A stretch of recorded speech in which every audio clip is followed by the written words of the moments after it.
Hi అండి, అందరికీ నమస్తే. ఈరోజు వీడియోలో బ్లౌజ్కి హ్యాండ్స్ ఏ విధంగా కటింగ్ అనేది చేసుకోవాలో చూద్దాం.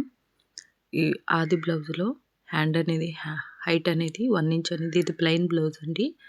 ఇది 1 ఇంచ్ అనేది హెమ్మింగ్ పట్టీ కోసం మార్కింగ్ అనేది చేసుకొని తర్వాత హైట్ అనేది మార్కింగ్ చేసుకోవాలి. దీని ఆర్మ్ లూజ్ వచ్చేసి 7.5 ఉంది.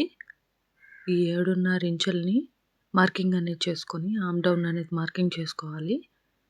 తర్వాత అందులో 7.5లో సగభాగం అనేది మార్కింగ్ అనేది చేసుకొని హాఫ్ అనేది కరువు స్కేల్తో రౌండింగ్ అనేది చేయాలి. తర్వాత ఒక పావు ఇంచ్ అనేది అదే కరువు స్కేల్తో డౌన్ అనేది చేసుకోవాలి. అప్పుడే చంక భాగంలో ముడతలు అనేటివి రాకుండా ఉంటాయి.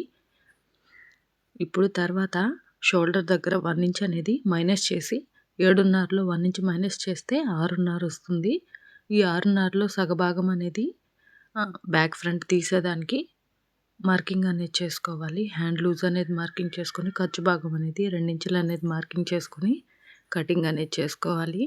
తర్వాత హ్యాండ్ బ్యాక్ ఫ్రంట్ అనేది తీస్తాం కదా, అది ఐబ్రో షేప్ వస్తే హ్యాండ్ కటింగ్ అనేది పర్ఫెక్ట్గా వచ్చినట్టు. ఇది 32 సైజ్ బ్లౌజ్, చెస్ట్ సైజు 32 కాబట్టి ఈ పర్సన్ సన్నగా ఉంటారు కాబట్టి నేను హ్యాండ్ లోత్ అనేది 3/4 ఇంచ్ తీస్తున్నాను. అప్పుడు ముందు భాగంలో పర్ఫెక్ట్గా సరిపోతుంది. నా ఛానల్ కనుక నచ్చితే లైక్ చేయండి, షేర్ చేయండి, సబ్స్క్రైబ్ చేయండి.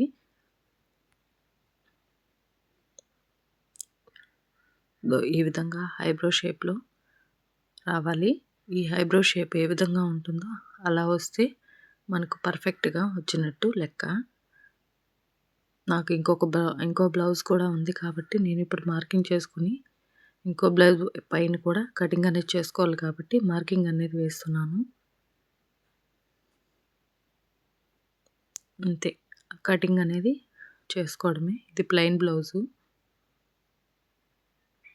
యాక్చువల్లీ ఫుల్ బ్లౌజ్ పెడదాం అనుకున్నాను, ఏమనుకోవద్దు.